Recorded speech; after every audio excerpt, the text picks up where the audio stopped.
这位兄台，你我合力去擒那贼首。正有此意。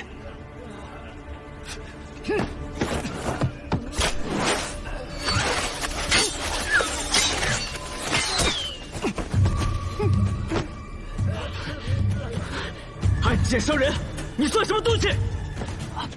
箭上有毒。走，快走！别让他跑了！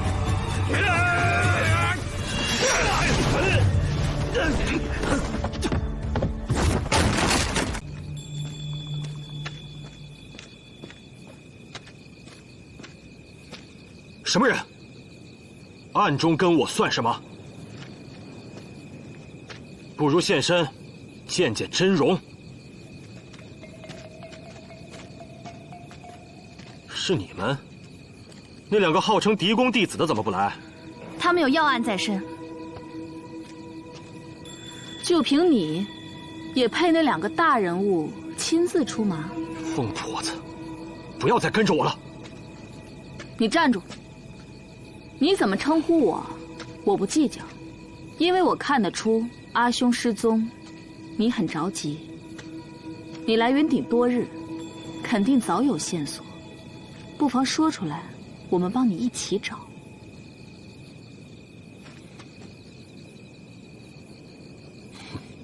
就你们两个？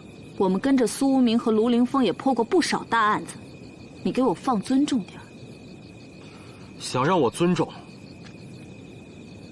得先问问我的横刀答不答应。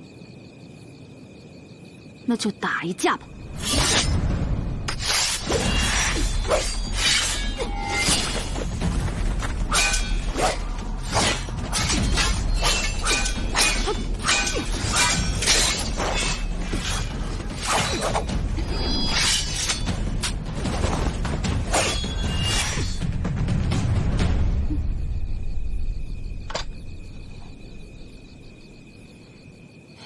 其实你们真没必要跟着我，我也只是打听到了云顶仙街有出售奴隶的，而且是哑奴，所以我决定一探究竟。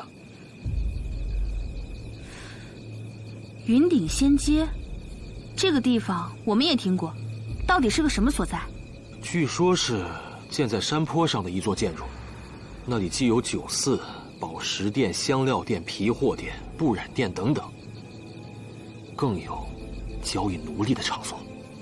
将5行8座各种店铺集中在一座建筑里，就是长安、洛阳都没有这种地方。就在城西北角的金鱼坊，据说正常的买卖白天做，而从入夜后的亥正时分起，会开始一场恐怖的猎杀游戏。何为猎杀游戏？我要是能说清楚，何须冒险探查？不过，我阿兄虽是读书人，却不只读圣贤书，他专爱翻看一些志怪杂篇，对新鲜事极为好奇。我猜，他也许是参加了那个游戏。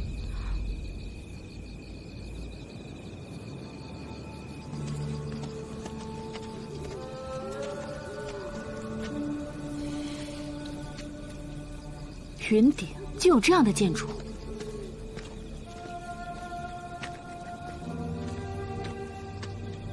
我看这些人并非良辈，却像好勇斗狠之徒。我打输了，也信守承诺，带你们来了云顶仙街。现在你们可以走了。走？往哪儿走？既然来了，我们也要逛逛，好好看看这沿街而上的存在先在哪里。可你们根本进不去啊！什么意思？云顶仙街白天可以随便来，可入夜之后要戴着面具才能进去。你们有面具吗？哎，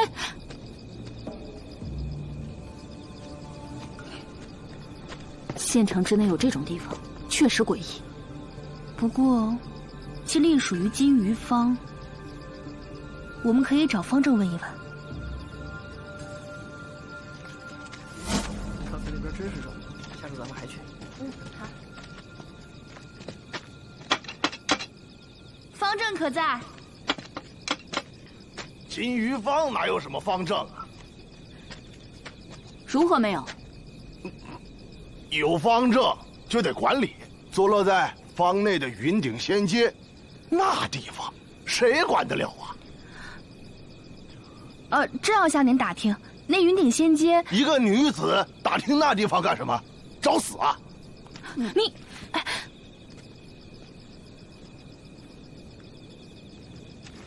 面具店。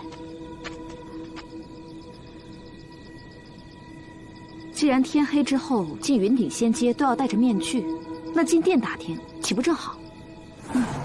那面具店啊，原本没什么生意的，1年多以前，云顶仙街开业以来，生意一下子好了起来。我们假意说自家男人要参加猎杀游戏，让娘子代为挑选面具，人家才肯跟我们讨价还价，不然直接就给我们轰出去了。这个借口找得好。哎，那面具贵吗？贵死了！等一下，就这俩破玩意儿，花掉我们1块银挺。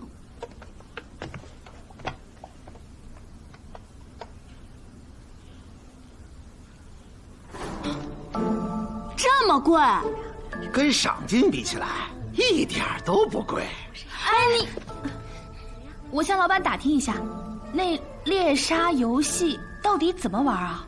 这都不知道啊，就让自家男人来送死呀！出去，出去！你们2个人都出去！面具我要了，见了钱，老板才肯说。那游戏啊，好生险恶。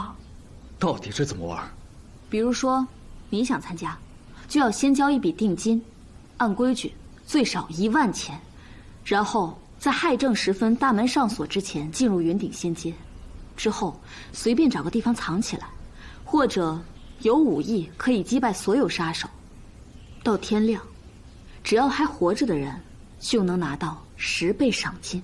在此期间，若被杀手杀死，那定金就归云顶仙街了。在云顶县境内，竟然有人设这种局。是啊，苏某也算游历了不少地方，此等游戏闻所未闻。然后我就问那个老板，这种邪恶又血腥的游戏，县里不管吗？对啊，他怎么说？那个老板也不清楚，但我听说这个云顶仙街每个月要向县里交很多税，而且早已和县协达成了协议，游戏期间不追究楼中杀手责任。所以从洛阳、长安到碎叶城，甚至更远的目录、兰氏城，都有贪财好利之人来到云顶参加这个游戏，也有一些江湖人物来充当杀手，赚取佣金，或者是为了寻求刺激。那活着出来并拿到钱的人多吗？这个老板不知道，所以我们俩等到了天亮。兄台，恭喜啊！你小子看着不会武，这耗子功学得好啊，躲得巧啊！让您猜对了，我从高昌远道而来，就是为了今天。也是高手，敬佩，喝酒去。走。竟然还有其他人像你们一样等到天亮？有，而且还有人数。昨夜进入了28人，只出来2人，不到1成。只要见到有人活着出来并拿到钱，就会有人再次去冒险。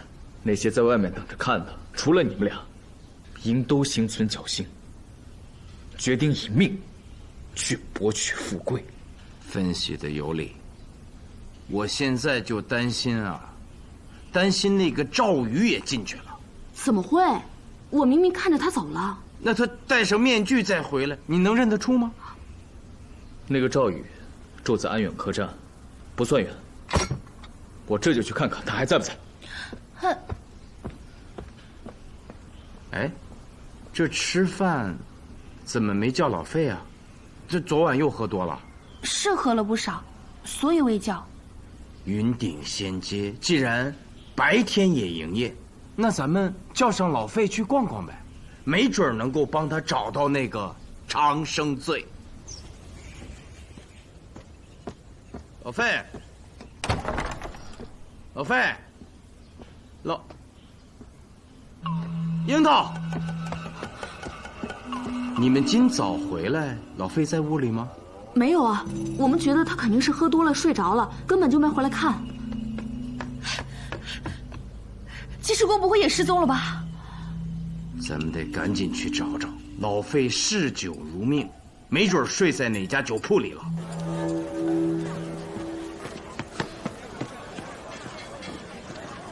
怎么样？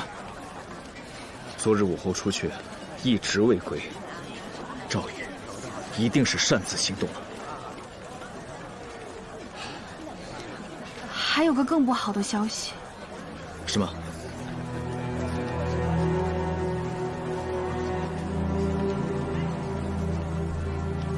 老费，你先别着急，我是这么推测的，这个老费的情形啊，跟失踪的那个吕仙客差不多。他们这个岁数，就是把他们弄成哑奴也不好卖啊。所以我想，老费不定是在哪家酒铺喝的不省人事了。那快去找啊！这找。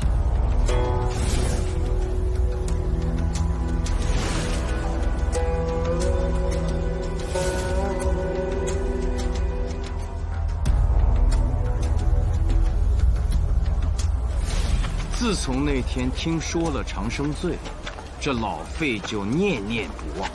在云顶，最有可能喝到长生醉的地方，就是云顶仙街。亥时有人见他，打听去金鱼坊的路。云顶仙街就在金鱼坊，老费吵着要喝长生醉，应是去寻求了。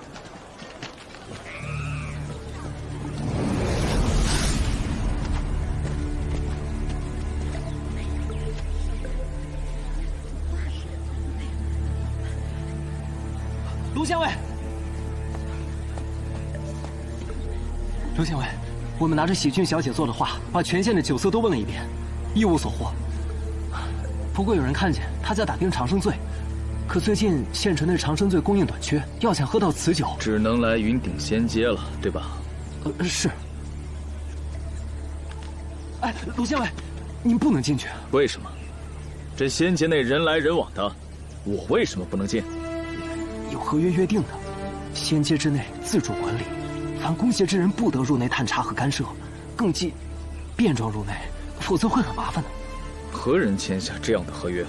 前任县令，那个时候宋县城就在了，还有司马县尉，我记得当时他们3个都很支持此合约。又是这个司马亮。县械官员不得入内，那我想问，身为县尉，他是如何收取税赋的？每个月初1就在云顶仙街的门口。这笔税赋可真不小，县尉看重的很，每回都亲自带着我们来收。那交税之人，必定是仙街的经营者。他是谁？是个叫何玉郎的，私底下跟司马县尉，司马老板关系很好。司马亮卸任之后，他还请过客。我初到云顶，不知道有什么合约。既在云顶城内，身为县尉，有何不能进的？哎，真的不能，卢县尉。此地入夜后，有极为残忍的猎杀游戏，契合律法。我听说白天也有买卖奴隶的市场，身为县尉，就应该去查这些买卖的奴隶是否有失券。真的不能。你就会这一句话吗？给我让开！我是为了您好啊！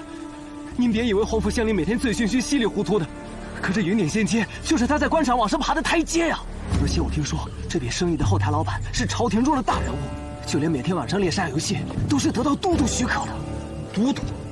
可是陆思安，陆都督。正是，陆都督刚到杭州上任之际，就来过一封亲笔信，告知县里，他也知晓云顶仙街的事情，让县里履行合约不得为难。哎呀，既如此，你还真不能进去。费及时恩人也，就算不要这个县尉了，我也要上仙街救老费。咱们现在没有十足的把握，老费一定在里面。再说，你是攻邪中人，我们不是啊。这样，探仙街交给我。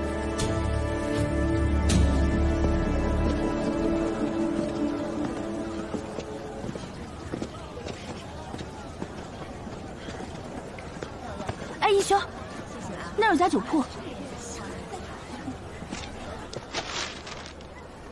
没见过，入夜后啊，来这云顶仙街都要戴面具，我也看不见他们的脸呐。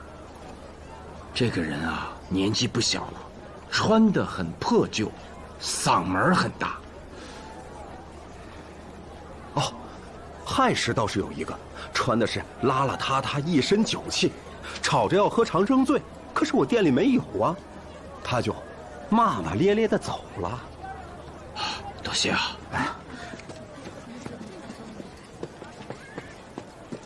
还真在云顶仙街。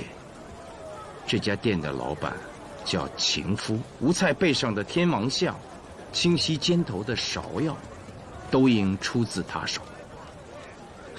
那我们进去看看。等等，你不能去。为何？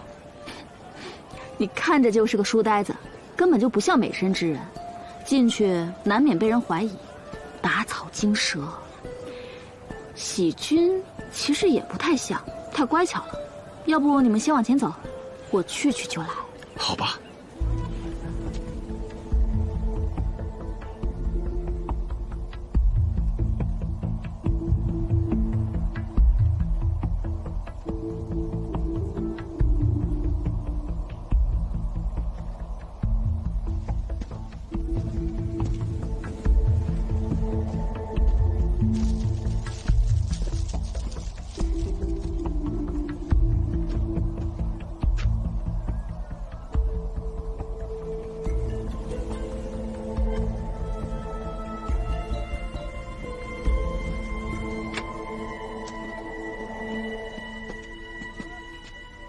未经邀请，私入里间，见谅了，情郎。你知道我的名字？云顶第一美身高手秦夫，若无耳闻，又岂能找到这儿来？你想化身？不然呢？要等些天，最近排满了。我可以晚上来画。晚上？我知道云顶仙阶的规矩，但我相信情郎能保我周全。那就今晚吧。你这么急？我是从杭州专程来的。下月初1，都督府有一场盛宴，邀请我去做剑舞表演，这将是改变我一生命运的事。你说我能不急吗？好吧，今晚入夜后需戴面具，直接到我的美神殿，不得动用西瓜，而且一定要在亥正之前。一言为定。这个人呐，恐怕凶多吉少了。何出此言？这人昨晚亥时来的我店，非要喝长生醉，当时已经醉醺醺的了，我就劝他：“先生，明天早些来可好？”不行，我现在就要喝。哎呀，再过半个时辰，这云顶仙阶可是要锁门的。锁了又如何？锁门以后就开始猎杀游戏，你……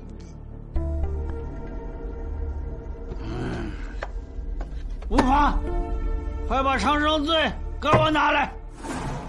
要不是他摘了面具，我也不敢这么确定就是他。这种人我见过不少，多是交过定金等着猎杀游戏的，所以我就把酒菜给他上桌，自己赶紧走了。今早我还特意打听来着，没人见着他活着出去，那不就是……不可能，金世公不可能参加猎杀游戏。可亥正时分就关门，参不参加游戏的都一样。义兄，姨妹别急，老费一生救人无数，积了不少功德，不会轻易丧命于此。我与那情妇约好了，入夜后请她美身。入夜后还敢约你来，那就不排除那夜清溪也来过。跟我想的一样，今夜也必问出清溪下落。你们进展的如何？金世公竟真来过这种地方，凶多吉少了。要想找到老费，今夜是最后的机会了。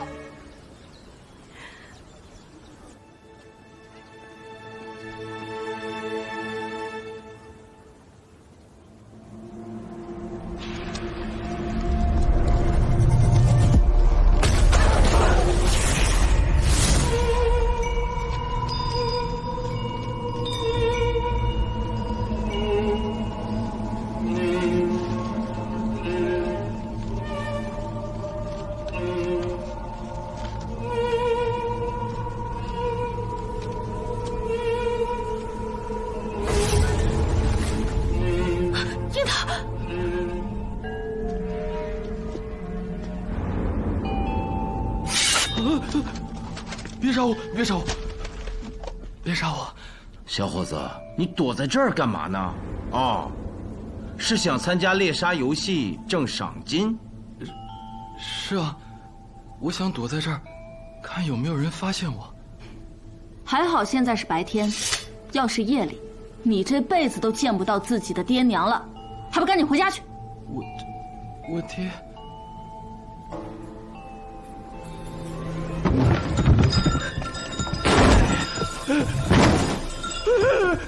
别杀我！别杀我！这是你儿子？是。怎么带着孩子来冒这种险？哎，这不是做生意赔了本钱，就想过来碰碰运气，看能不能……我可听说这猎杀游戏每天都死好多人，孩子还小，可不敢心存侥幸啊。生意赔了可以再挣，命没了就啥都没了。快出来！爹，这些钱拿着，带着孩子回去好好过日子。谢谢恩公，谢谢。哎，你们躲在这儿，就没有店家撵你们吗？店家死了，听说是忘了时辰，这亥正时分还没离开云顶仙阶，结果却让沙叔给杀了，所以这地方没人管。哎，快带着孩子赶紧走！谢谢谢谢公公，走。快点，马上就要拍卖了。如今云顶雅奴可是太抢手了，听说除了身体强壮外，还特别的乖巧，用起来省心。我打算多买几个，带到长安、洛阳去出售，肯定能赚一大笔钱。以后都别跟我抢了，我今天可是有备而来的，不怕花钱。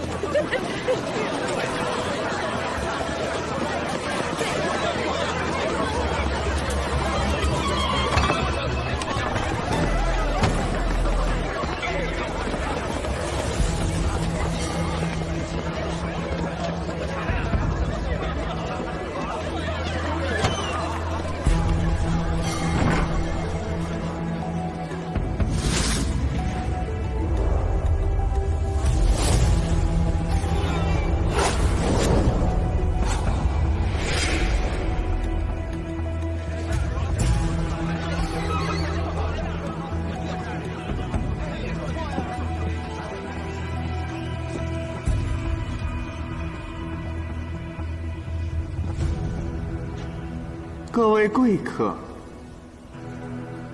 好啊！按云顶仙阶的规矩，入夜之后才需佩戴面具。大白天就戴面具的这几位，是怕露富吗？如今云顶仙阶名声在外，有一些远道而来的客人，不知道规矩，无妨。来的都是客，戴不戴面具，只要是怀里的金银扣，都可以参加拍卖。现在拍卖正式开始。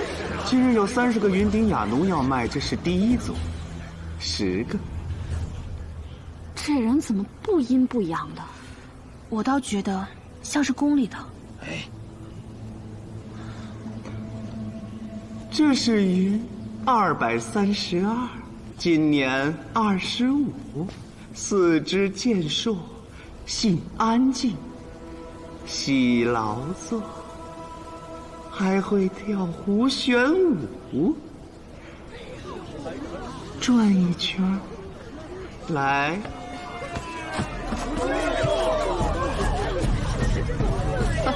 转，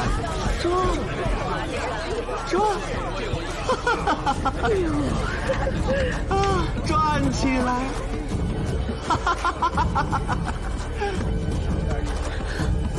安远客栈，那个寻找侄子的老伯。阿传本住沙洲，跳胡旋舞跳得好。他来信说，云顶无业界，他欲来投奔我，想在这里跳舞。苏明，那老伯是说他侄子叫阿传吧？没错。阿传，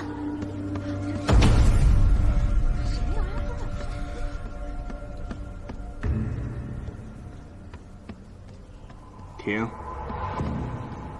台下这位姑娘，你刚刚是在给她起名字吗？她确实转得好，你若是喜欢，你可以把它买回去。你愿意叫他阿传，你就叫啊。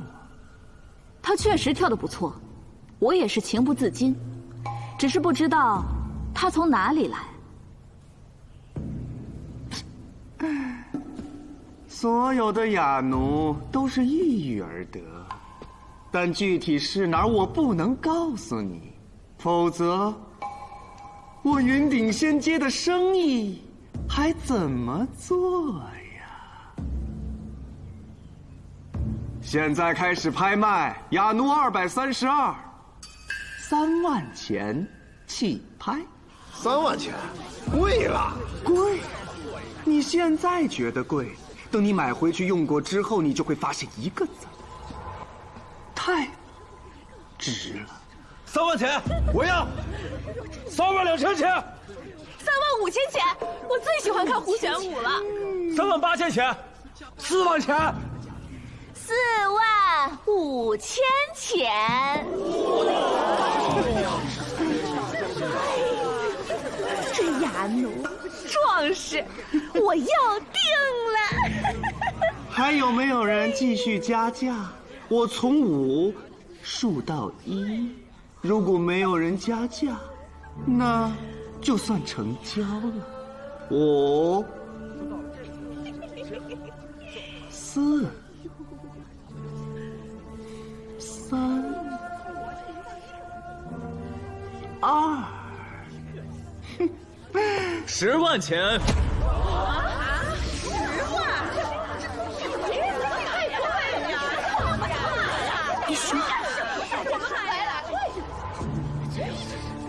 多少？人家出10万钱，这价钱，咱俩可就没缘分了。这位公子，云顶仙阶无戏言。你刚刚叫了10万钱，你既然喊了，就得出得起，否则你走不了。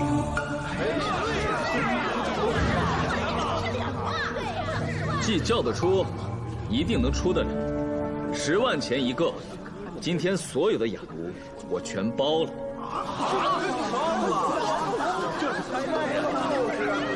不是还有20个吗？都叫出来，我好验验货。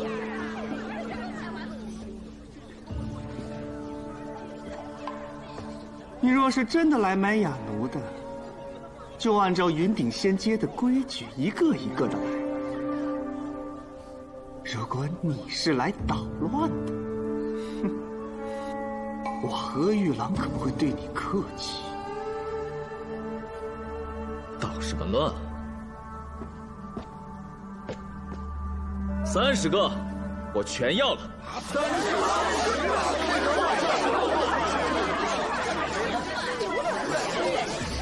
亮出金银。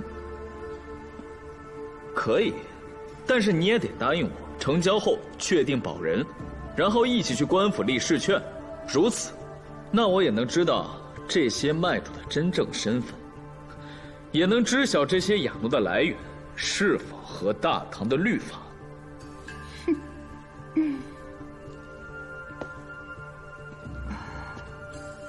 你先亮出金银，试券之后定会给到你，公子。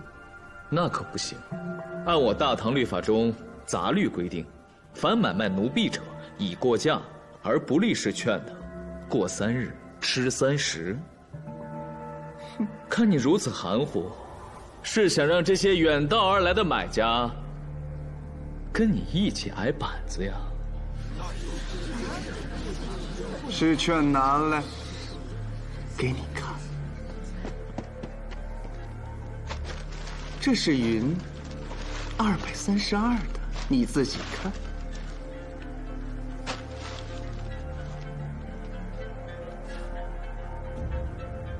奇怪，立试券需买卖双方都到公谢，你这些哑奴都没有找到买家，居然手里就拿到试券了。这个你就不用管了，你只需在上面填写好买家的名字即可。为防止良人被非法买卖，律法还规定了，被卖的奴隶需亲自确认自己的奴籍，而非良人。云232，我问你，你出生在何地？父母是谁？因何成为奴隶？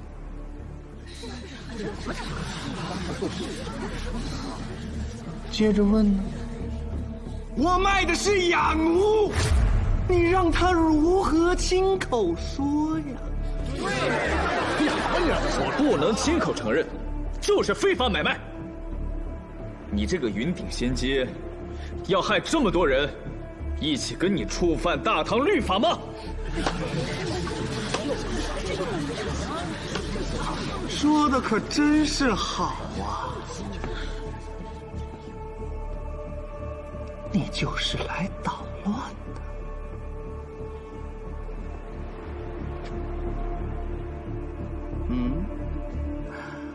来人！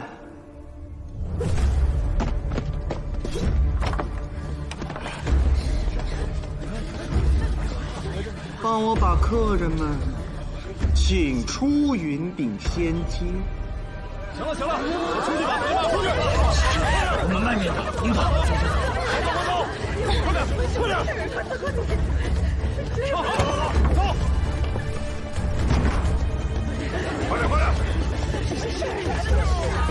走出去！快点走！快走！快！义兄，细君，我们留在这儿，既帮不上他，还会让他分神。龙凌风的武功，你有啥不放心的？走。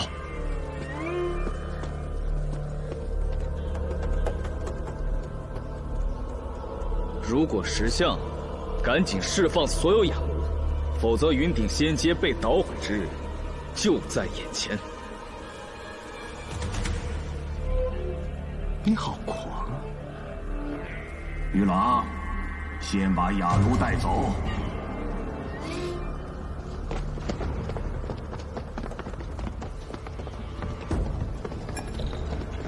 别以为我不知道你是谁。云顶县尉卢凌风，违反约定，来云顶仙街捣乱，好大胆子！认出我来了，那我就不戴这个狗皮面具了。你又是谁？别躲在暗处当缩头乌龟，出来，让我见见你的真面目。想见我？须先问问云顶仙街的索命13星答不答应。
这位兄台，你我合力去擒拿贼首。正有此意。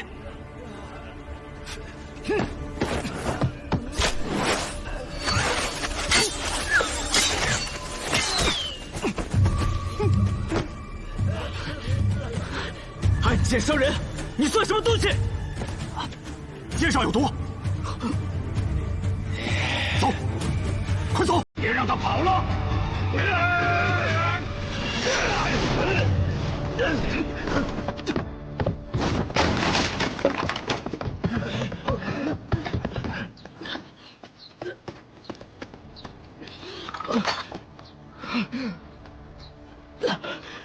老王，这毒好厉害，恐怕是做不了。多谢兄台舍命相救，陆凌风此时无法相报了。说什么屁话！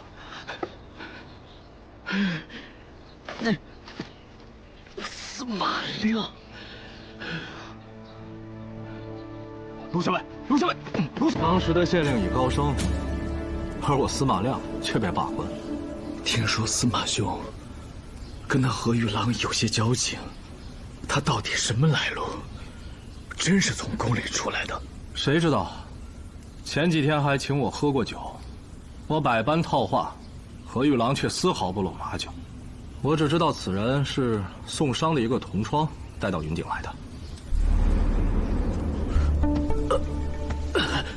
可是一个叫赵雷的。没错，就是这个人，秦州人士。这么说，司马兄见过赵雷？见过。刚才小聋子提到的那天，同席共饮的就是他。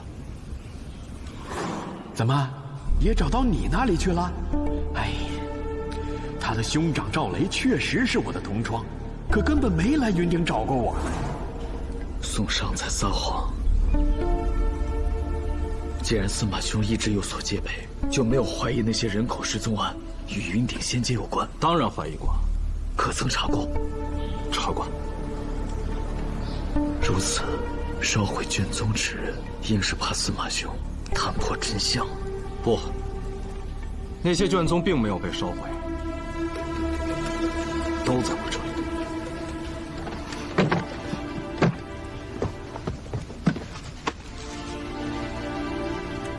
我是担心新任县尉与某些人蛇鼠一窝，我卸任后，这些卷宗留在县县，反而不安全。故借毛贼放火之际，将其转移，先尽数归还。卢兄若要治罪，司马亮领了便是。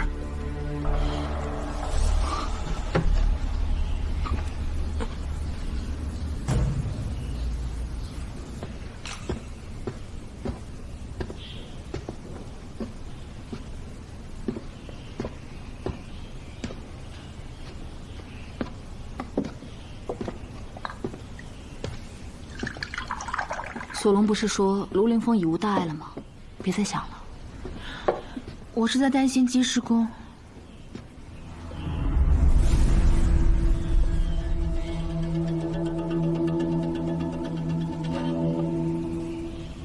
喜君，你看这可是云顶仙阶的模型。正是，一休好眼力。我之前就觉得像，有你的验证，那就错不了了。从这模型的古旧程度看，至少应该有20年了。这宅子之前住的是吕仙客，模型与失踪的侍婢师吕仙客又有何关联呢？县令，下官敬您一杯。好，喝酒呢？怎么不叫我啊？卢县尉来的正好，县令刚才还在夸你，这么快就破获了一桩命案。是啊，有宋商和卢凌风，你们俩是左膀右臂，我黄甫坦，我真是太有福了。来来，喝一杯，喝一杯。来，坐。破获一桩命案不算什么，县械所失卷宗214卷，已全部寻回。其中有人口失踪案109桩，我刚才草草翻阅了几份，竟发现多处疑点指向云顶仙阶，请皇甫县令立刻查封云顶仙阶。这可不行啊！县县与云顶仙阶早有合约。宋商，我曾问起你同窗赵雷之事，你当时怎么答复我的？他并没来过云顶啊！你撒谎！当时皇甫县令尚未到任，是你向前任县令引荐的赵雷，提出经营云顶仙阶，并开设猎杀游戏。这怎么，还想让我再找证人吗？是，赵雷确实来找过我，可此人忘恩负义。自从他拿到了云顶仙阶的经营权以后，人就不见了，故不愿意承认他来找过我。又怎么样？又怎么样？来人！在。我怀疑宋商与人口失踪案有直接关联，先将他捆了，下云顶狱。你待查封了云顶仙阶后再审。是。你，哎，县令，左局长，你们先下去。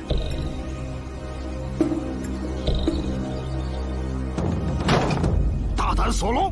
我黄甫谭乃云顶主官，我的话你们不听。哼！是。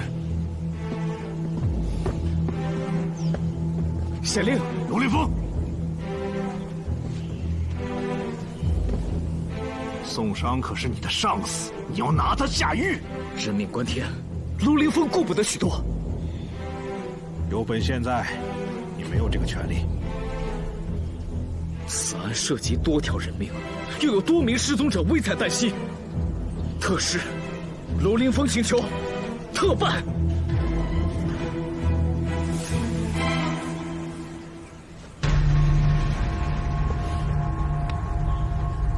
幸好这朝廷的密旨，我皇甫一直带在身上。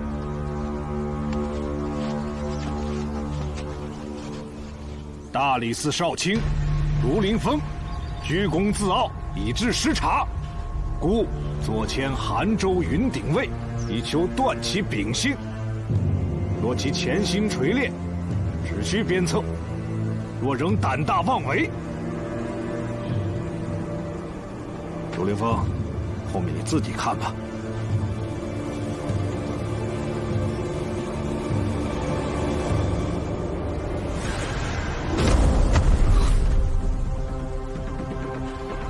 不得外宣，我和咱俩祖上有交情，才透露的。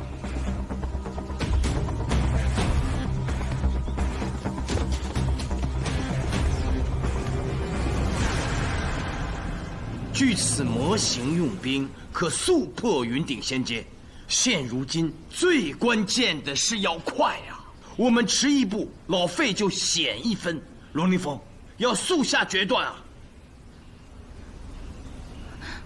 卢凌风，义兄跟你说话呢。我听见了。仙阶与县械有合约在先，我这个县尉管不了。管他什么合约？难道费叔有难你不救吗？县尉的官职虽小，却是朝廷任命的。楚樱桃，你一个江湖中人，这其中的道理，你听不懂。江湖中人，还真不懂得如何才能保住官位。既然不是一路人，以后不再相见。卢凌风，没有你说话的份儿。熙君，还请别再添乱了。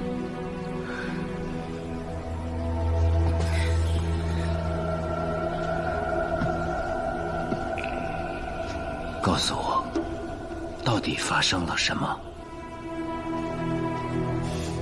何意啊？今日你卢凌风，不像我认识的那个卢凌风。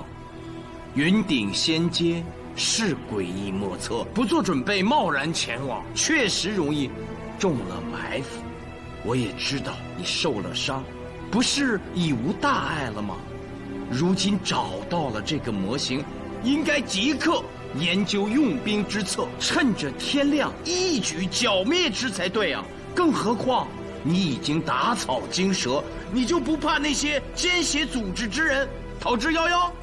谁跟你说是奸邪组织？那些哑奴，你亲眼所见啊！来历不明，且皆呆傻，又不会说话，这不正对上了云顶频繁出现的人口失踪案吗？只是推测而已，没有证据。那你当如何？继续寻找证据。若指向云顶仙阶，请县里出公函，与之商讨。你说什么？是我没说清楚，还是你没听清楚？老费已确认失踪于云顶仙阶，你不救？身为县尉，不敢有私。那清溪呢？命案套着人口失踪案，这不正是彻查云顶仙阶的理由吗？你在教我怎么做县尉？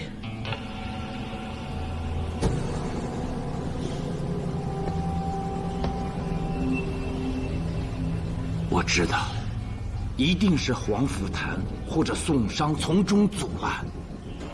他们虽是你的上司，可如今人命关天，有时越权行事也不算什么大错。我听说，云顶仙阶是上一任县令在时主张经营的。我想，黄甫谭不会为了上一任的事儿跟你撕破脸。再说，就算撕破脸，又如何？若凌风，若是能捣毁这害人无数的云顶仙阶，咱们此次西行也算值了。住口！你是不是忘了，你只是我的私人主簿？不对，黄甫县令说了，在云顶只能称管家。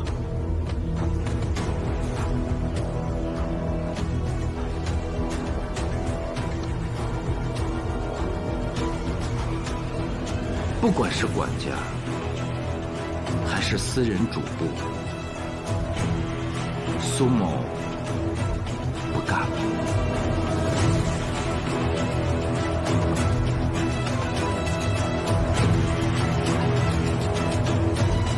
陆凌风何在？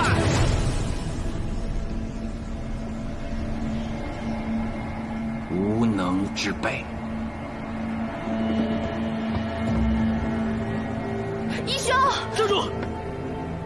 从现在起，你就待在县县，不得离开我半步。卢凌风是指不上了，你我当如何？趁天黑之前潜入云顶仙阶，若救不出老费，便陪着他死。你仍按原计划去探那个美参殿。老费是咱们的朋友，咱们的恩人，还有那个清溪也同为生命，不可不救。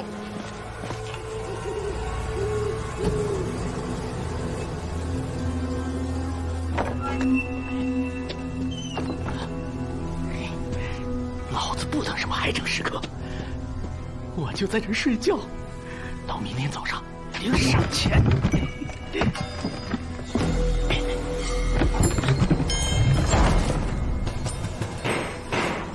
怎么样？好了，来，林哥，过来帮我一下啊！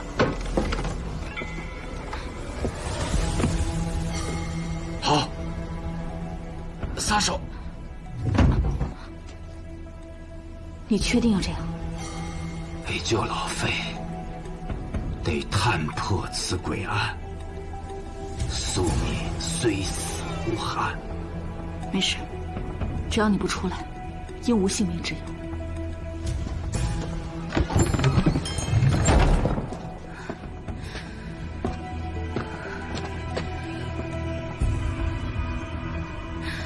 天黑了。我知道。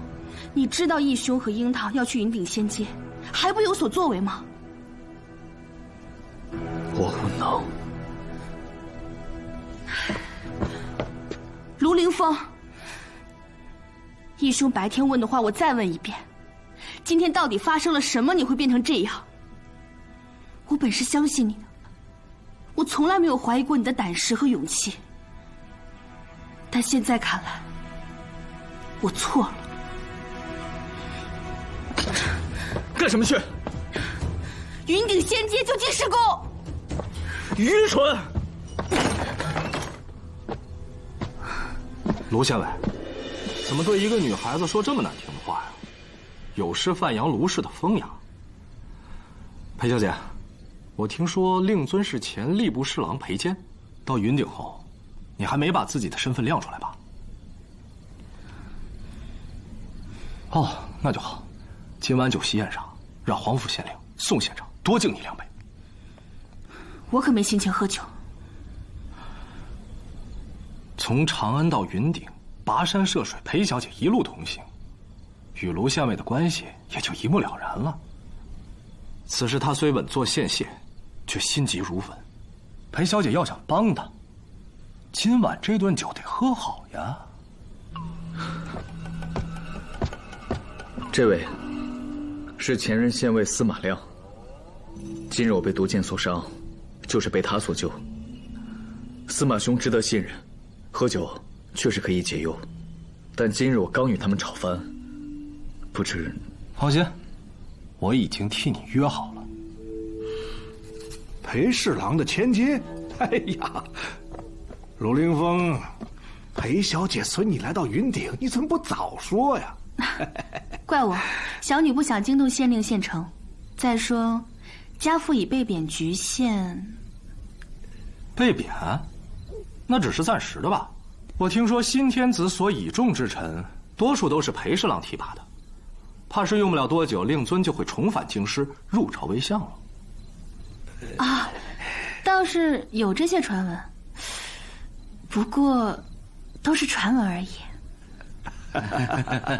裴小姐，请上座，请上座。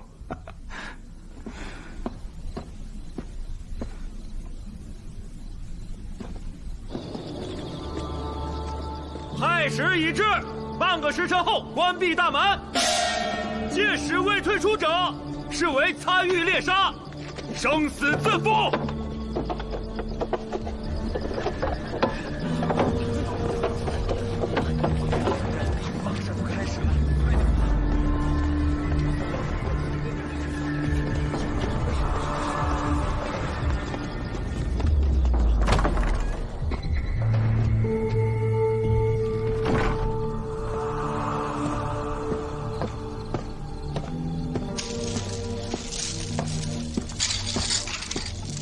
娘子真来了。既已约好，又岂能失约？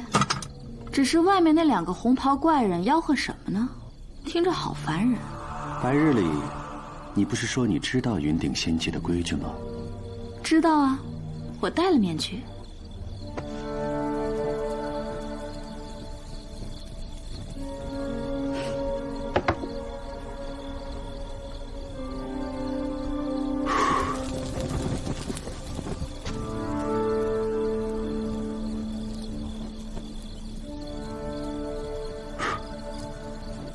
看亥正时分，即将开始的猎杀游戏。哦，也听说过，那些店主都仓皇而走，你为什么不走？那不是和娘子有约吗？笑死人了，鬼都不信你。你跟他们是一伙的吧？待会儿你会不会猎杀我呀？娘子这么美，我怎么舍得？哦，真是一伙的。不，这是云顶仙街的老板，是我的好友，他喜欢美参。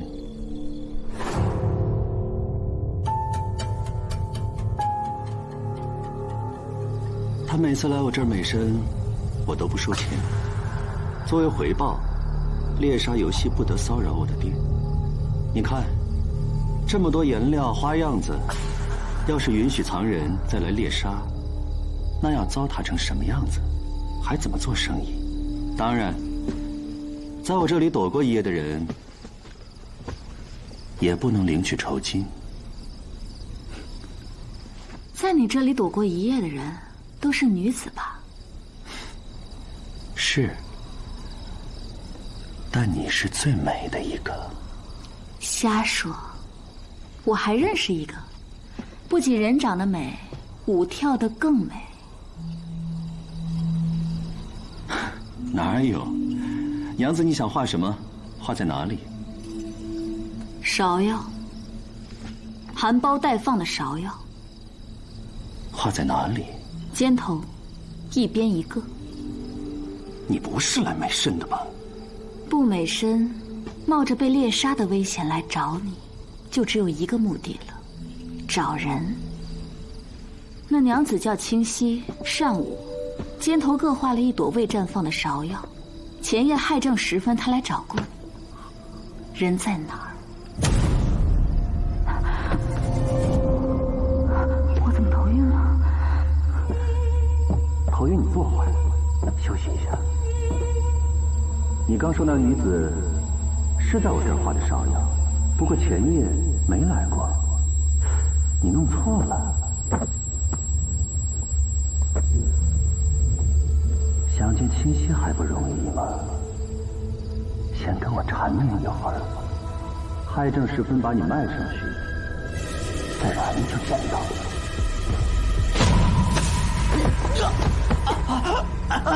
你仙府解迷香的药我就不能，赶紧说，人让你卖到哪儿去了？上面，他们要找漂亮的女子做女哑奴，买家是从长安来的，10万钱一个。你卖了多少钱？300钱。混账！你卖了几个？4个。我答应他们今天晚上再卖2个。2个？除了我还有谁？柜子里。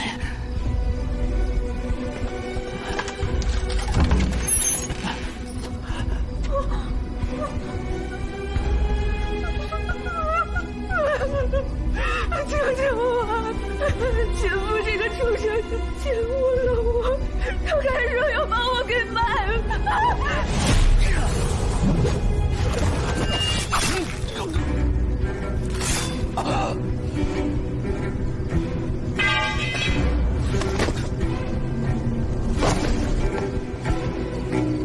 云顶这地方风水就是好，常来贵人。记得2年前，宋县城那位同窗可是带来了大人物啊！不能跟裴小姐比。喝酒，喝酒。皇甫县令，宋县城，今日怪我太过莽撞，说了很多不该说的话。现在借司马兄的酒，敬2位全当赔罪。客气了，客气了。卢凌风敬酒，我自要相陪。来，你干！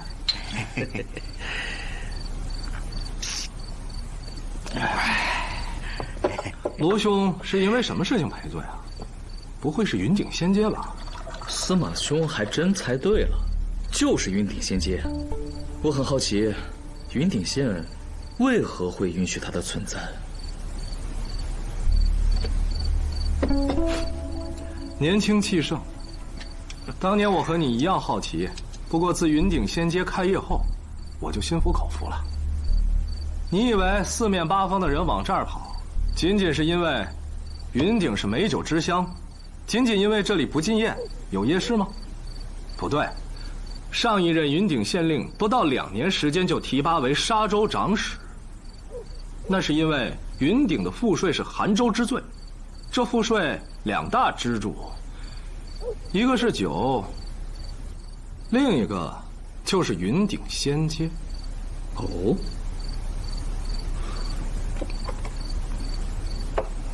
有钱人来到云顶仙阶是必游之处，卢县尉要是把他查封了，这皇甫县令和宋县城可是要跟你没完呐！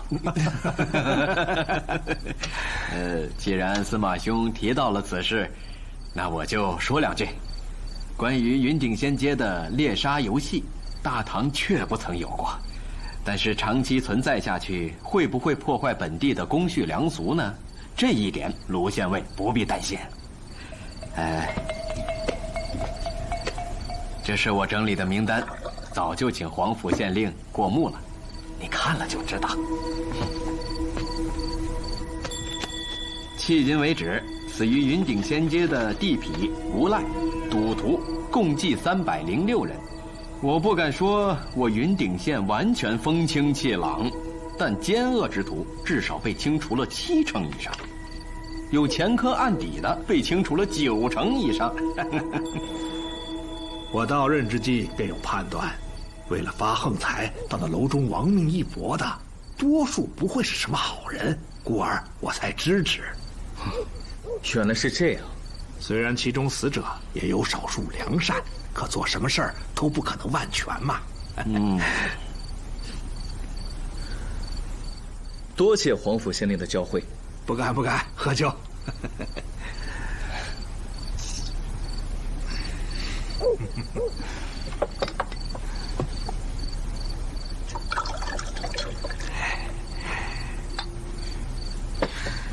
黄府县令，宋县城，我敬2位一杯。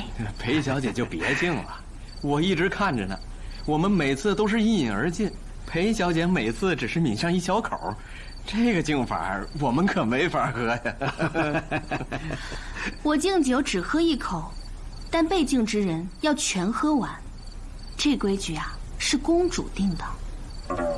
啊，这去年在洛阳，卢凌风力战天铁兄，从怪物手中救下了公主。为表感谢，公主邀我们同饮。席间，公主敬我1杯酒，我不知深浅，一饮而尽，就喝醉了，却醉倒在了公主的怀里。公主也没命人叫醒我，就那样让大家接着喝。醒来后，我吓坏了，连忙给公主赔礼，但公主却说，从今以后，在大唐境内，我与任何人喝酒，只需抿1小口，但对方必须喝完。云顶当然算是大唐境内。等我回到长安，我一定会和公主说，黄府县令和宋县城很照顾我和卢凌风。县令，抱歉，之前未讲明实情。此番西行，是公主命裴小姐随我前来的。好，裴小姐敬酒是我的荣幸，我干。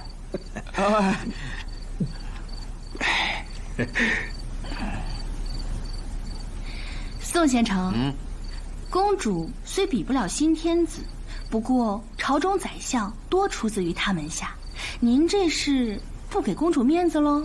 哪里，我干。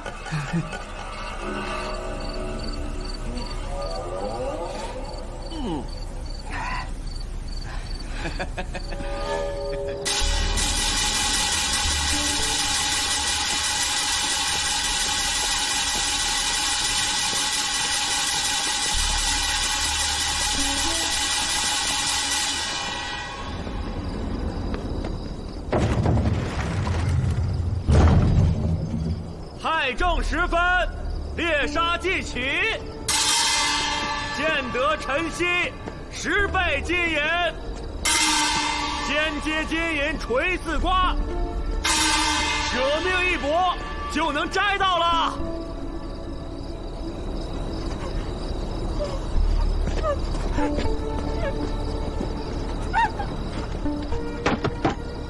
不是2个吗？那个还没有画好，明日再送上去。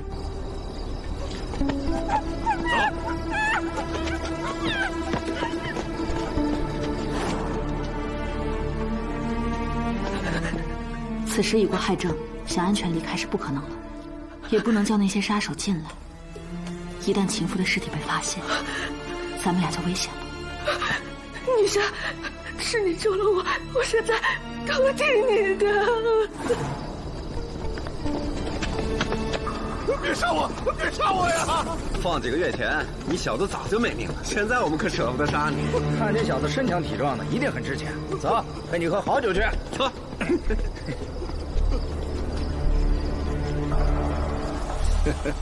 我黄甫谭绝非贪杯之人。身为县令，我喝酒，大家就都喝酒。以酒为生的云顶人就有钱赚了。我这叫无为之治。说得好，我再敬您一杯。不喝了，不喝了，再喝我就醉倒了。皇甫县令，我替家父敬您一杯。如果我没有记错的话，多年前您来过我家。裴小姐如果不提，我都不敢说。那时候我还是一个小小的县尉，我就怕裴侍郎记不住我呀。那日走后，父亲说皇甫谭面容平和，内藏锦绣，他日必成朝廷栋梁。真的？裴侍郎对我竟有如此评价，我皇甫谭干！哎，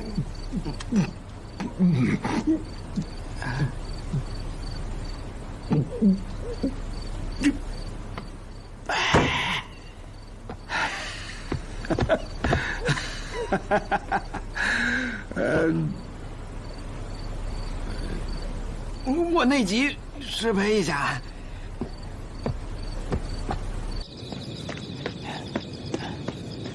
宋县城，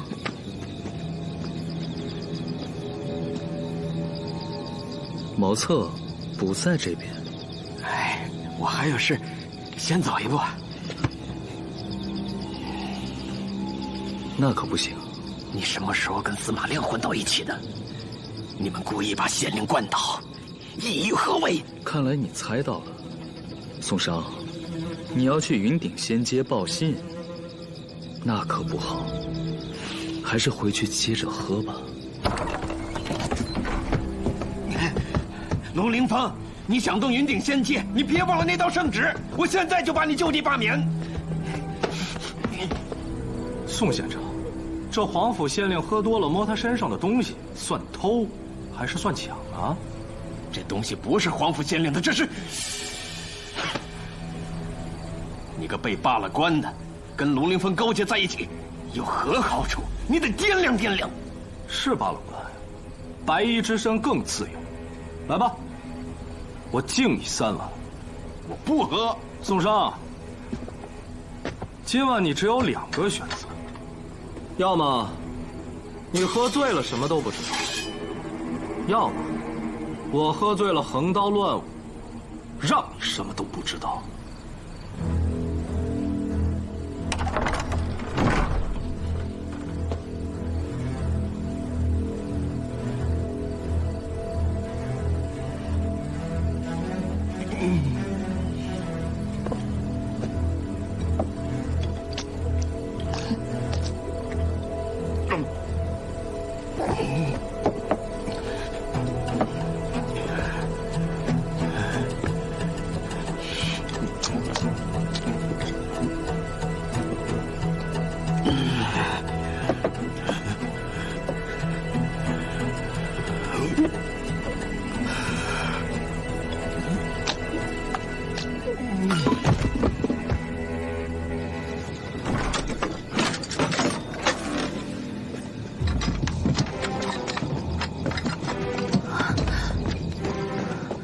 陆凌风，原来你早有准备。只能出此下策了，不然被就地免职，我一兵一卒都调不了。刚才宋商说的密旨是为何物？1、2句话说不清楚。西君，你立刻帮我起草一封信给陆都督，把今日之事的由来写得清清楚楚。我要跟你一起去云顶仙街。怎么，你担心我？可云顶仙街凶险，你若去，我更会担心。那我留下给陆都督写信，你一定要多加小心。我会的。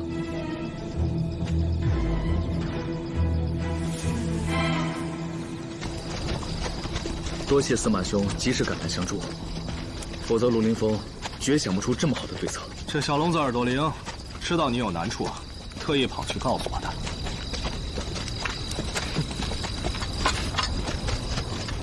司马兄，我着实费解，这云顶仙街，那些楼宇始建于20年前，原想效仿长安鬼市，为夜间想做生意的人开放，结果因建在山中，且监工者偷工减料，大殿坍塌，侍婢师吕仙客的2个儿子就在那次事故中被砸死了。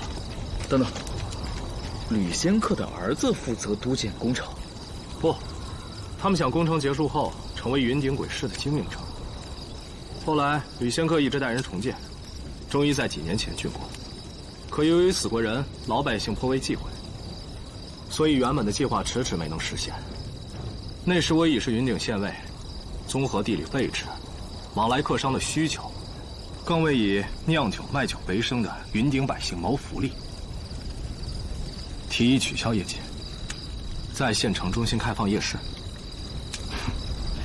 吕仙客极为反对，说我是云顶最大的酒商，推行此政就是为了自己卖酒，甚至多次去州里告我。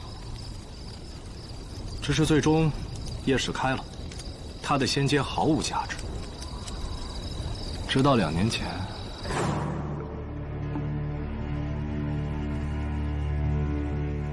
宋商的同窗巧舌如簧，何一鸾更号称是宫中之人，县令想高升，必要攀附，更何况有高额赋税，最终签下合约。猎杀游戏由此开始，吞噬着性命与金银。我虽反对，可他拿夜市要挟我，要关一起关，要开一起开。云顶不夜禁，富了百姓，繁荣了贸易，是我司马亮为官12载最大功绩，我又怎么舍得？只能忍到现在。卢兄既已看过模型，应该对云顶仙街颇为了解，那就分兵吧。小笼子、王三儿、马喜，在。此3人已随我多次从后山摸上过云顶仙街。大殿及周边几栋楼中，应有多处暗藏杀手。今日射中你的弩箭，就是他们干的。若想一举拿下云顶仙街，必须先清除这些杀手。你们3人配合卢县尉。是。司马兄，清除杀手的事就拜托你了。我身为云顶县尉，应带队正面进攻，方能起到震慑之效。你是忘了云顶仙街的所谓规矩了吧，卢兄？我戴上面具，就是现任云顶县尉。怎么，不放心把这么多人交给我？不是的，司马兄。别说了，我们欲捣毁云顶仙街，定擒贼先擒王，而他们难道不懂得这个道理吗？我从正面杀入，替你吸引明枪暗箭，一旦我有失，你再现身，方能起到震慑之效。不行，就这么定了。我一身白衣，死不足惜。可你是云顶县人县尉，你若有差池，此战必功亏一篑。再被那宋商反咬一口，你当如何？听为兄的，就此分兵。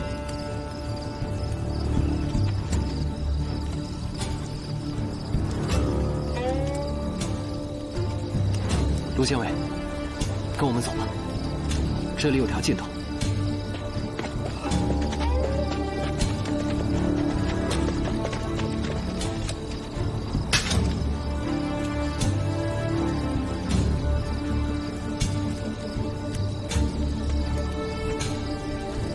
诸位，随本县尉直捣云顶仙街，行军1刻之内，掉队者斩。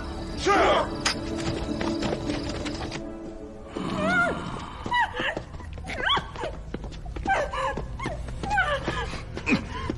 情妇送来的是，说好了2个，如今只送来了1个。估计另一个他是舍不得了。情夫这个色鬼，改天把他也制成哑奴，就让他不停的画。小娘子虽称不上貌美，却也让人喜欢。等你以后变得听话了，我做你第1个主人。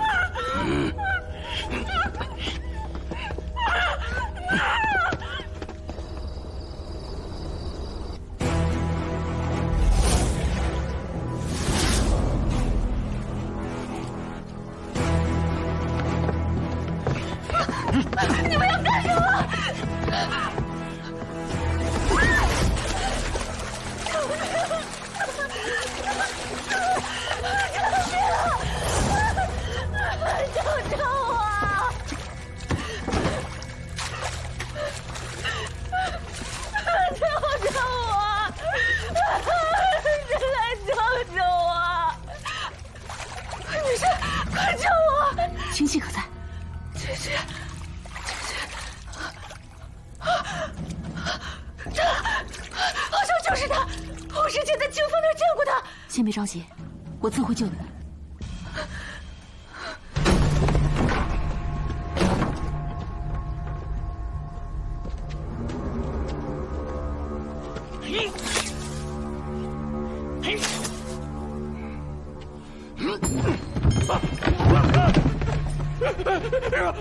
饶命啊！你可真会藏啊！啊，告诉你，这棺材每天都能拎出人来。起来！是我财迷信教，可我家里还有一个老母和一个嗷嗷待哺的婴儿啊！这次就放了我吧，啊，饶了我！倒是不杀你，不过以后你就不是你了，什么老母、婴儿，忘了吧。走，你就不是你了，亚奴。饶了我吧，饶了我！二位，这就要走了，还有一个，你刚才躲哪儿去了？我躲哪儿了？用不着你管。我问你们俩，若是为了挣赏金，我是不是已经挣到了？刚才你俩可没找到我。不过那点赏金对我来说不算什么，我此次前来是要见吕仙客。别跟我说他不在这儿啊，除非你们俩只是小喽啰，根本见不到这仙阶之主。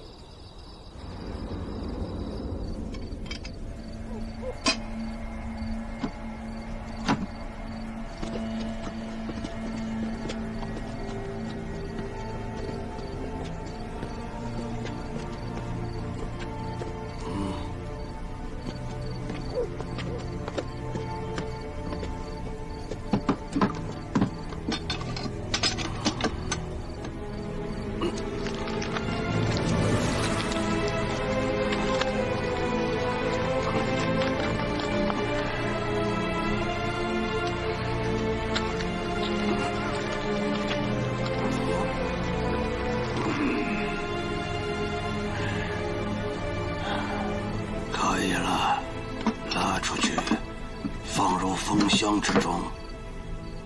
吹风的时间要长一些，如此五官就不易再恢复原状。主人，能叫出我的名字？啊，对，像书上。谁呀？带上来。是。饶了！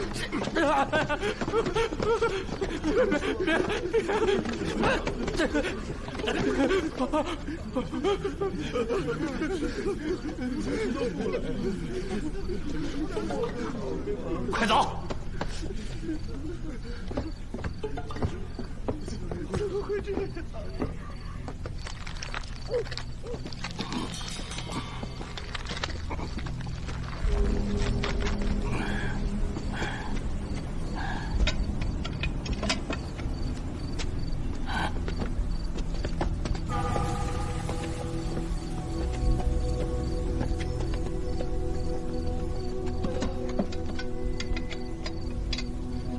先用酒腌泡，再施以神奇的手法扭曲人的五官，所得雅奴就无人认得了。吕仙客吕老，您好手段，您真乃仙界之客也。既知我名，你是谁？在下苏无名。苏无名，听往来商客提起过你和那卢凌风的名字，说你是嫡公弟子，有些手段。老夫不想惹麻烦，主动躲了。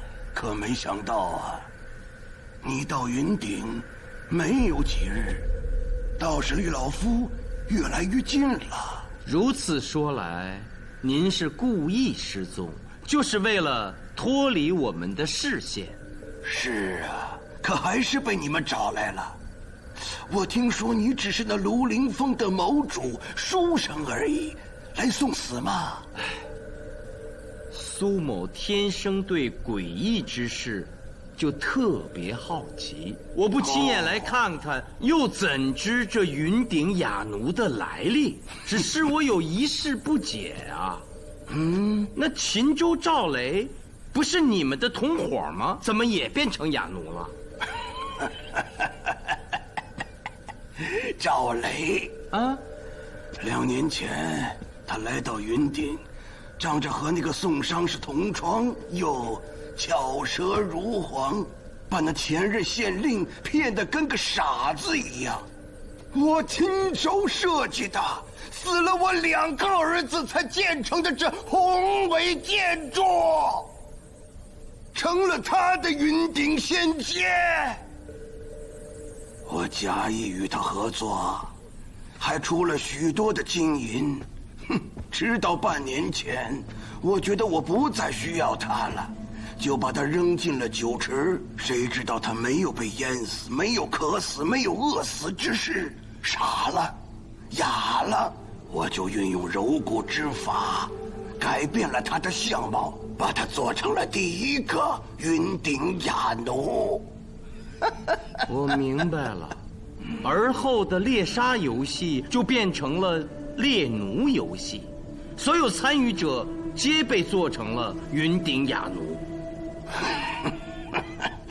主要是云顶雅奴供不应求啊，大把的金银谁不想赚呐？我还在炮制一批云顶女奴，她们个个都经过美神师的仔细挑选。你想，貌美女子没有废话，你让她做什么她就做什么。这样的女奴，10万钱一个，太便宜了吧？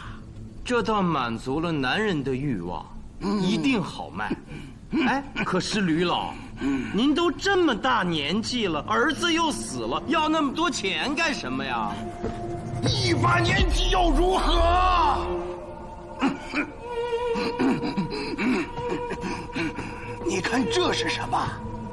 你知道那些雅奴为何会变痴哑吗？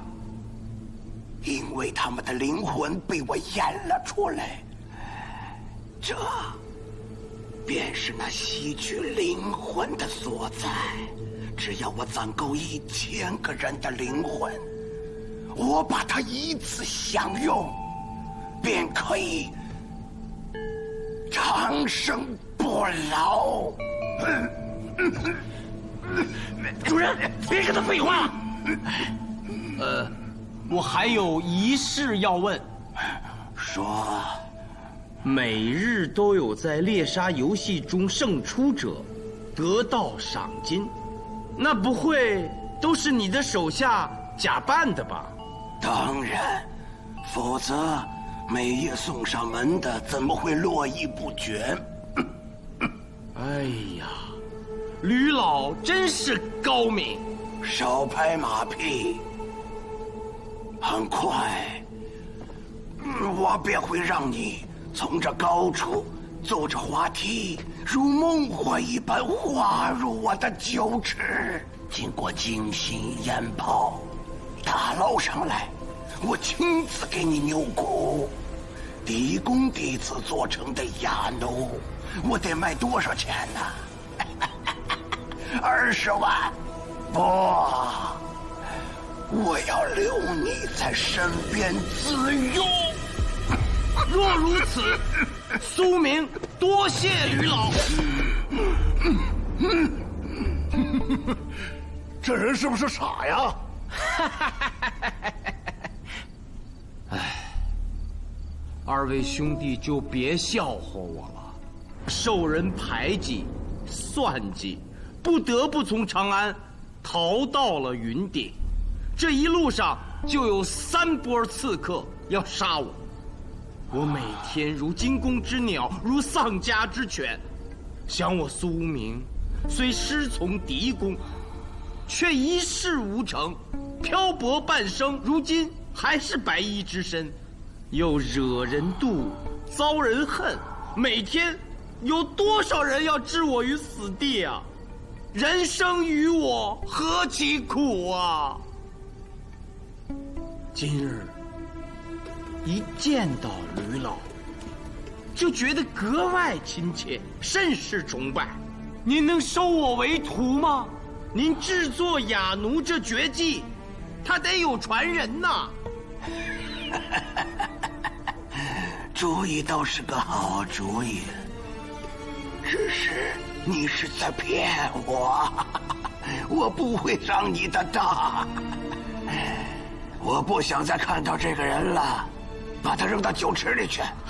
等一下，把我扔进酒池，变成哑奴，倒也了却了我此生诸多烦恼。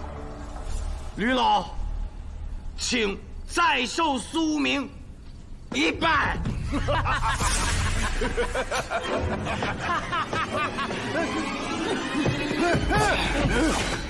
书生之怒，血溅五步。老贼，你轻敌了吧？你们俩把刀放下，不然我现在就摸了他的脖子。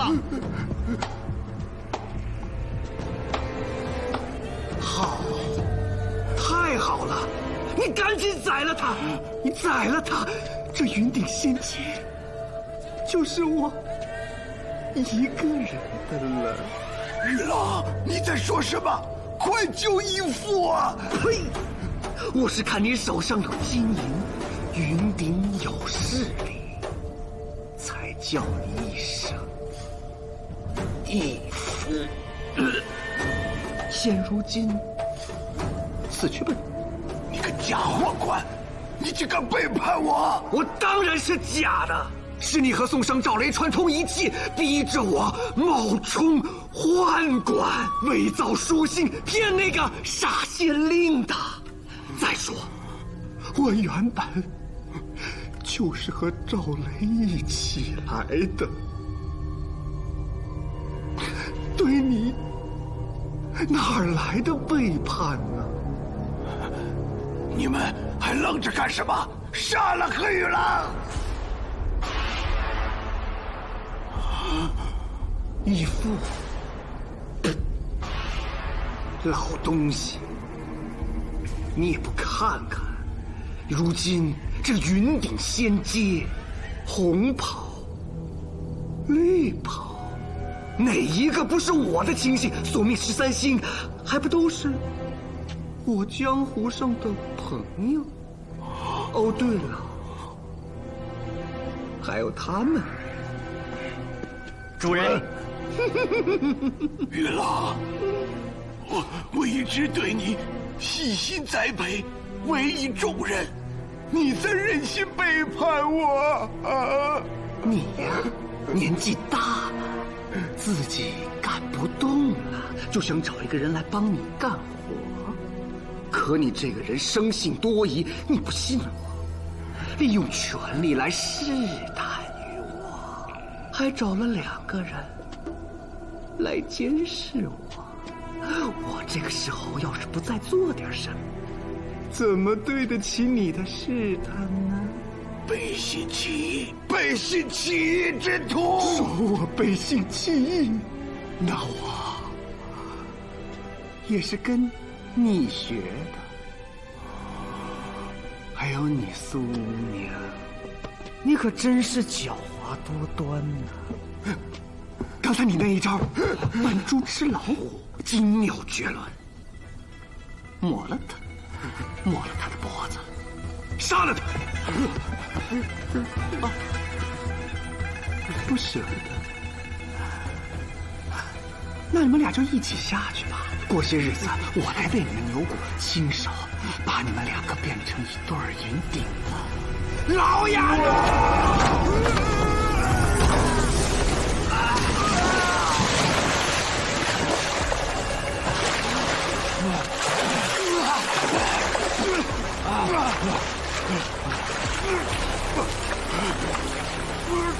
苏明，老费，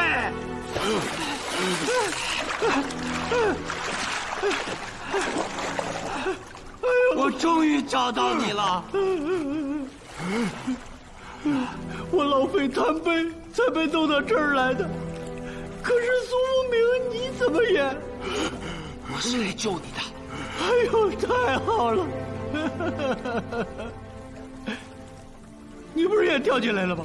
你还怎么救我呀？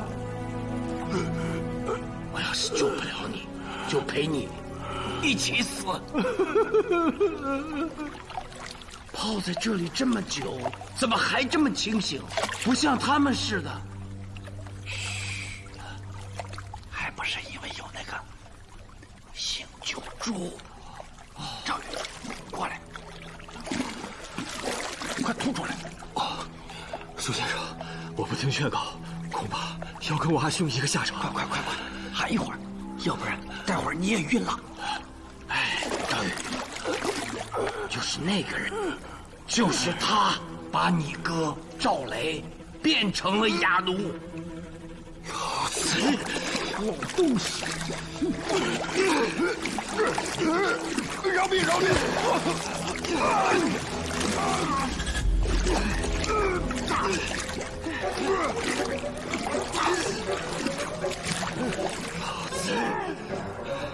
我杀了你！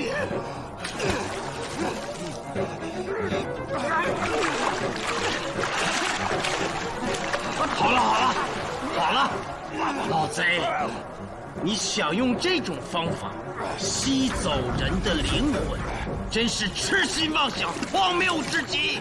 你们懂什么？你快喊上，一会儿你该晕了。但是，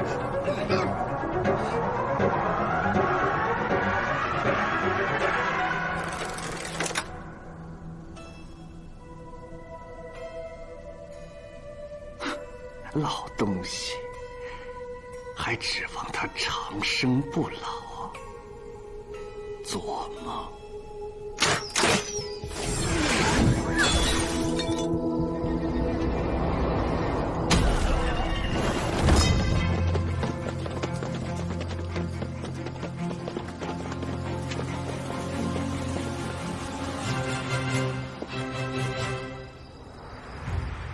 云顶县尉卢凌风，奉命查封云顶仙界，尔等还不束手就擒！兄弟们，跟我冲！负隅顽抗者，杀！将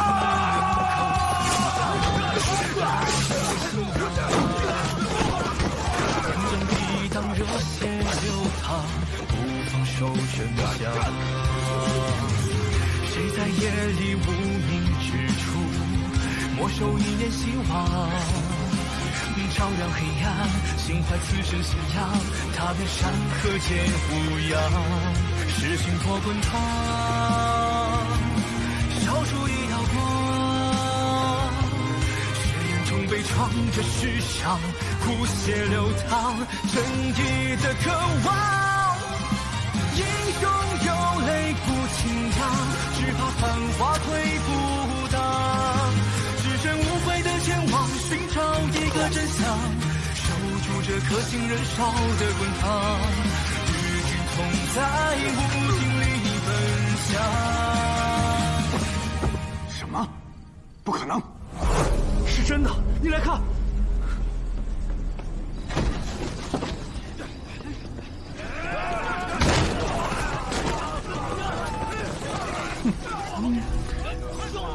来得好啊！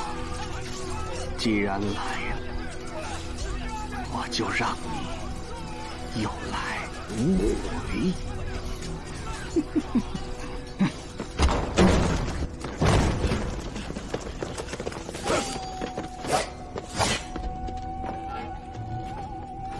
你们这帮亡命之徒，各自的底细本县尉早就摸清楚了，非匪即盗，个个负命案在身，如今躲进这云顶仙街，号称什么索命13星，今日你们的好日子到头了，还不放下武器束手就擒！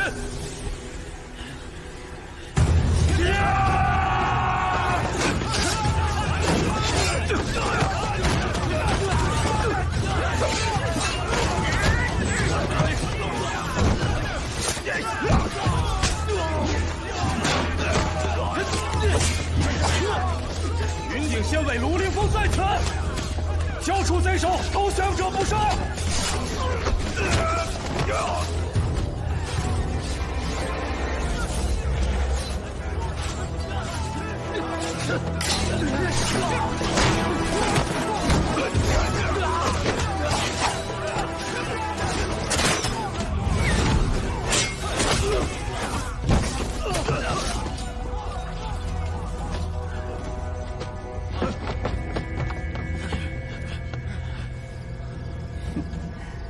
我射死卢凌风，我射死云顶县尉。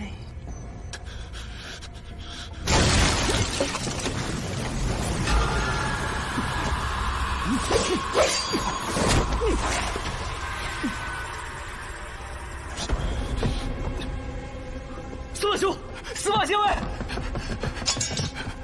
司马县尉。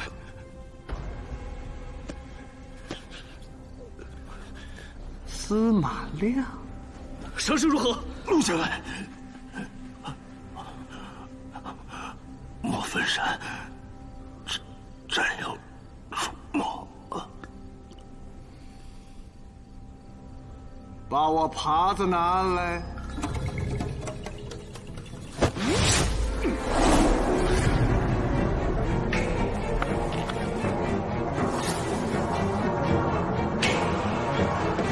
主人，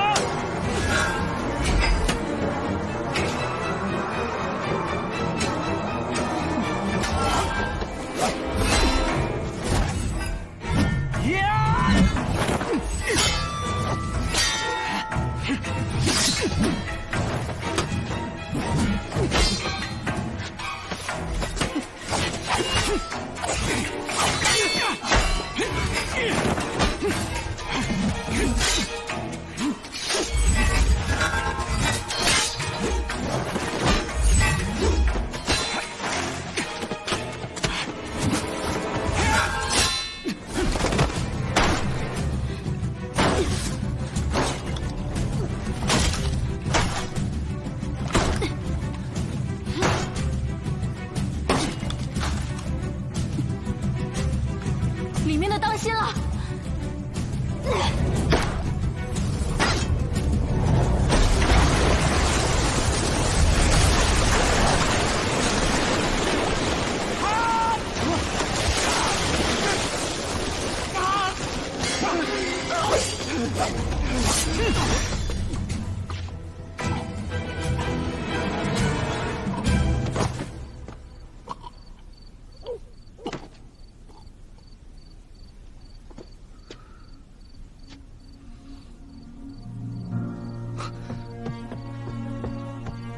司马兄，司马兄，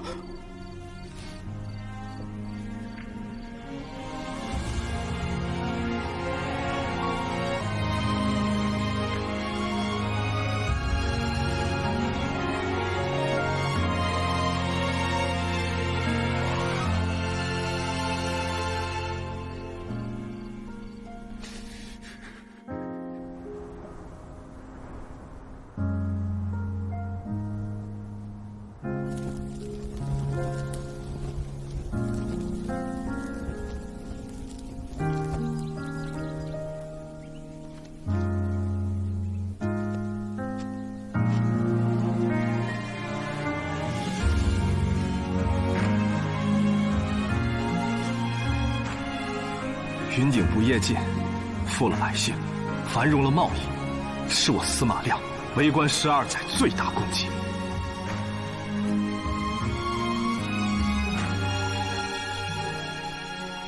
哎，我听说朝廷给云顶下了一道密旨，上面写了什么呀？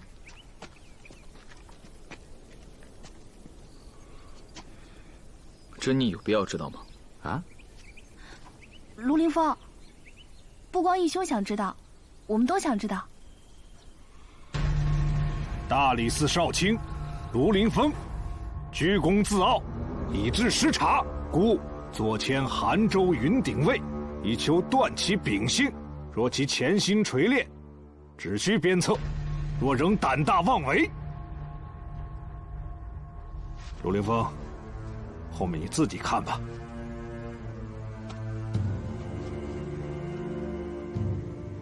若仍胆大妄为，或越级行事，亦或谤毁朝廷，可就地免职，押解回京。卢凌风身边常有蛊惑之人，苏无名等，可就地正法。哎呀，竟有这道密旨！我苏明真是个人物啊，连当今天子都一直惦记着我呢。这云顶邪门的事儿可真不少。为了开设仙阶，什么宰相密函、都督的信都是假的，连这道密旨也已真伪难辨。哎，你不用安慰我，被天子惦记是好事儿，无心甚慰。不过罗凌风啊，罗凌风，如今的你，比当年我在长安初见时的你，已经脱胎换骨了。何出此言？你若意气用事，当即就得被解除官职，也就失去了指挥捕手的权利。没有人手，攻破云顶仙阶就成了空谈，更救不出老费。我苏明也得跟着掉脑袋。可你这一忍，是万全之策呀，忍得好，忍得妙，苏明敬佩不已。陆凌风，那日我错怪你了。但是，确实是我们迟一步，老费就险一分。但我笃定，老费是神仙中人，不会有事的。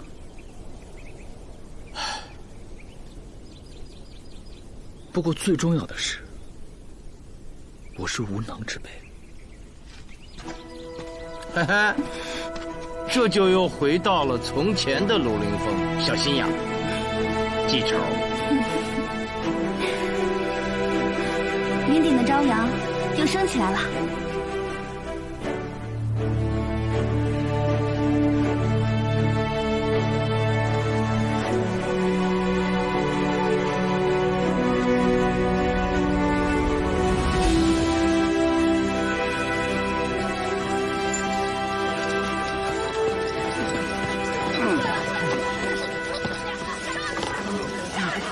给我口酒喝，我娘的长生罪啊！我娘的长生罪啊！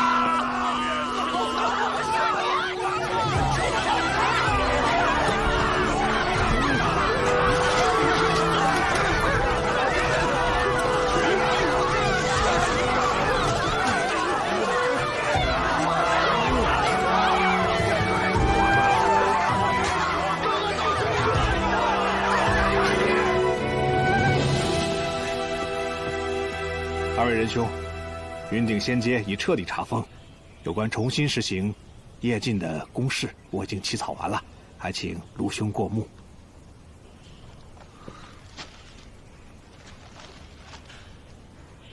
为何重新实行夜禁？卢兄，您一到云顶的时候，不是也反对的吗？云顶仙阶不是普通意义上的夜市。而不做夜禁，早已是云顶的传统，且为百姓所乐见。我想，就不再改了吧。那苏先生的意思？我听卢县尉的。我已经知道了，你是狄公的嫡传弟子，又是卢县尉的师兄，之前是黄甫坛有眼无珠，多有冒犯。今日，我是真心想听苏先生的意见。苏某以为，夜禁只是手段，目的是为了安宁。若为官者都能施政为民，诚心为百姓做事，那么即便是取消了夜禁，我大唐也能清平安宁。苏兄高见。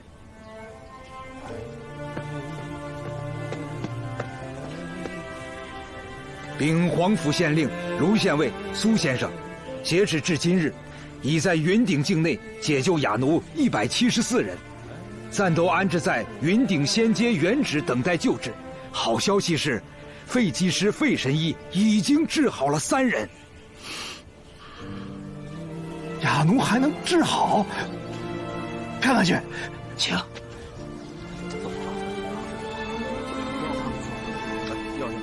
来，我扶你。不要。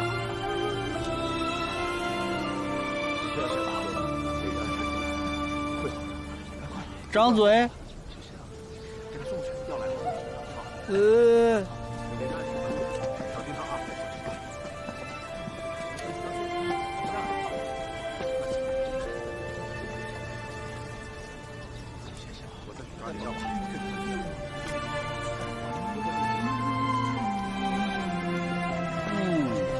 老费，黄甫县令来了，让他等着。费神医在给病人看病的时候就这样，还请县令。我理解，理解。带他去吃药。县令，神医，听说你已经治好了3个。经初步诊断和统计，共有哑奴174人，其中重症患者1/3，需治疗3个月方可痊愈。那轻症的呢？轻症嘛，1个月就好的差不多了。那他们的面貌，骨相，一个人的长相和他头骨的形态和特点密不可分。那个吕仙客所谓什么揉骨之法，那还难得倒我费神医？假以时日，这些哑奴的相貌皆可恢复如初。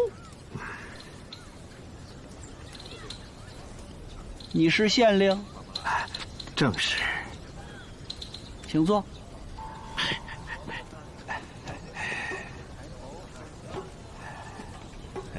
这些哑奴将近有1半都是良善呢。你是怎么做的县令啊？啊？听说你一天到晚只知道喝酒，你愧对朝廷，愧对父母，愧对苍生百姓啊！你是。行了，我这儿还要治病救人呢。老费，县令公务繁忙，专门来看你。你看你，县令，要不咱们……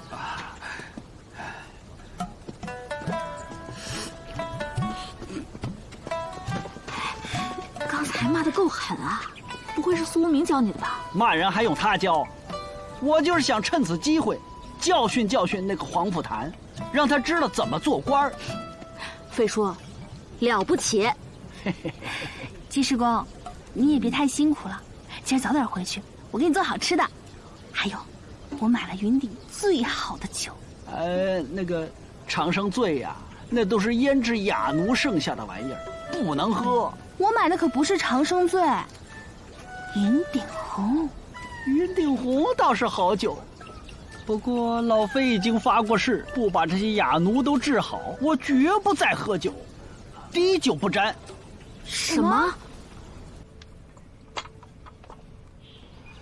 苏先生，卢县尉，费神医已将驱除肠醉、恢复记忆的药方传授给我，正点的手法我也学到了。我着急赶往韩州救我兄长，就此别过了。到韩州后，莫忘将药方和手法转授给官县，如此周围的乡县，甚至远在长安、洛阳的哑奴，也就慢慢都有救了。是。另外，等赵雷好了之后，需将他交给韩州的司法参军马蒙。云顶仙阶之祸由他而起，他虽亦受其害，但罪不可恕。这个我明白，我绝不姑息阿兄的罪责。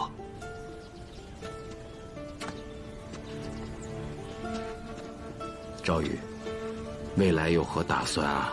这世间除阿兄之外再无亲人，他犯下这样的重罪，我也没脸回家乡了，只待流落江湖，死在哪儿算哪儿吧。你习得一身武艺，不如到陆思安陆都督的军中效力吧。也许未来立下军功，还能为你阿兄减轻一些罪责。只是无人推荐，陆都督帐下又岂是我能去得上的？带上这封信，陆都督会收下你的。你能为阿兄舍命征战沙场之时，不会当逃兵吧？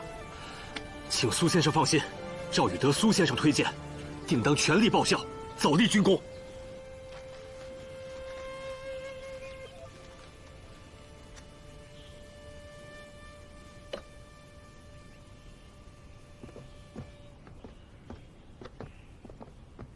县令，您找我？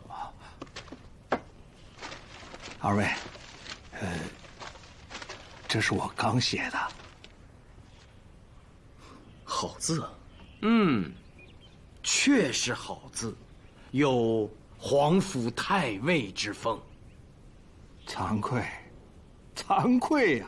今日被费神医骂的我是死的心都有了，我就怕皇权之下无颜面见祖先。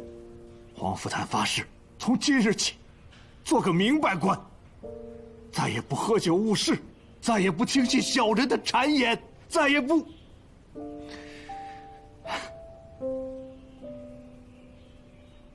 我想让云顶仙街即日起更名云顶医馆，由县械出资，让费神医坐堂问诊，除了医治哑奴，也能造福云顶百姓。不知二位仁兄意下如何？皇甫兄能知错就改，苏民佩服之至。猎场改医馆，实为高见，就听皇甫县令的。